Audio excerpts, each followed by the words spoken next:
ত্রয়োদশ জাতীয় সংসদ নির্বাচনে শাপলাকলী প্রতীকে প্রতিদ্বন্দ্বিতা করেছিলেন সার্জিস আলম, তবে তিনি হেরেছেন। একটা সময় এগিয়ে থেকেও শেষ পর্যন্ত হার নিয়ে নির্বাচনে মাঠ ছাড়তে হয়েছে তাকে।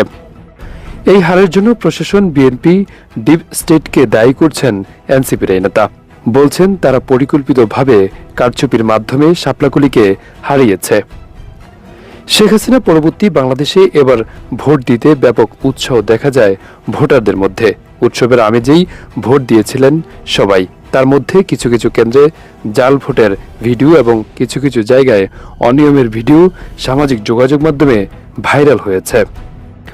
সেই সামাজিক যোগাযোগ মাধ্যমে একটি পোস্টে সার্জিস আলম লিখেছেন, পঞ্চগড় 1 আসনে শাপলাকলী ভোটে হারেনি। প্রশাসন, বিএনপি, ডিপ স্টেট পরিকল্পিতভাবে কারচুপি করে শাপলাকলীকে হারিয়েছে।